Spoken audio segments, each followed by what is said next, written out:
नमस्कार मंडळी. तर तुम्ही माझा अ डे इन आळंदी हा शॉर्ट व्हिडिओ पाहिलाच असेल. नसेल पाहिला तर नक्की बघा. तर मी गेली होती आळंदीत माझ्या दीदीकडे. जाता जाता PMPL बसमधून आम्हाला इंद्रायणी नदी दिसली. ते पाहून एकदम मन प्रसन्न झालं. आणि शेवटी मी तिथे आळंदीत पोहोचले बसस्टँडला. तर तिथे उतरल्यानंतर मला मावसभाऊ घ्यायला येणार होता. तर मग मी तिथे त्याचा वेट करत थांबले. तो येईपर्यंत बस बघत बसले. तर तो आल्यानंतर मग मला त्याला दीदीकडे नेऊन सोडलं घरी आणि तो त्याच्या कामासाठी ऑफिसला वापस निघून गेला. तर मग मी लिफ्टनं वरती आल्यानंतर घरी बघते तर काय, दीदीचा मुलगा झोपलेला, गणेश, खुशी ट्युशनला गेलेली आणि दीदी आरीवर्कचं काम करत बसलेली. तर ते पाहून मीही तिला थोडंसं करू लागले. तर रात्री आमचा बेत होता डाळवाटी बनवण्याचा, कारण सगळ्यांनाच आवडते, खायची होती. मग ती लागली डाळबाटीच्या तयारीला. पापड वगैरे तळले होते. तोपर्यंत मी थोडीशी हेल्प केली आणि गणेशही उठलेला होता. तर मग तिने एकदम मस्त अशी डाळबाटी बनवली होती.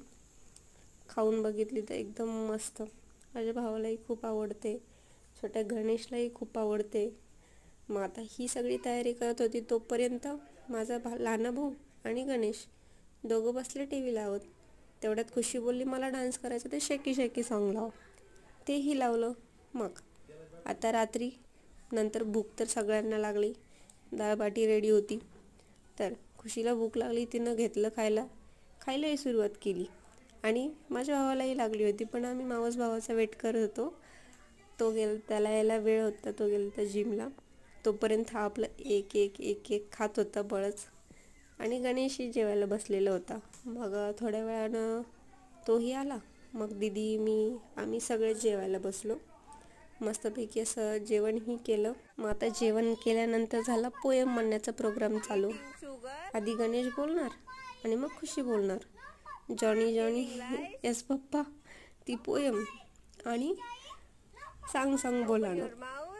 बोलायला शब्द तर फुटत नव्हती, पण असं क्यूट बोलत होता ना, ऐकायला भारी वाटत होतं. खुशीला सगळं स्पष्ट येत होतं बोलता, आणि हा थोडासा अडखळत होता, पण एकदम भारी वाटत होतं ऐकायला. मग यानं सांग बोलून दाखवलं.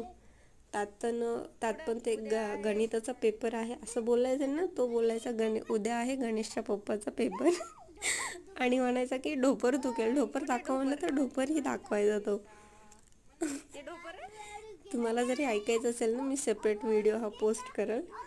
हे सगळं झाल्यानंतर मग त्याने थोडंसं धिंगाणा घातला. आम्ही पण सगळं काम आवरलं आणि शेवटी आवरून सगळे झोपी गेलो. मग दुसऱ्या दिवशी सकाळी खुशीला शाळेत जायचं होतं, तिला शाळेत सोडलं आणि मग मलाही भावानं बस स्टॉपला सोडलं. मग तिथनं मग मी आले माझ्या निघून गावासाठी.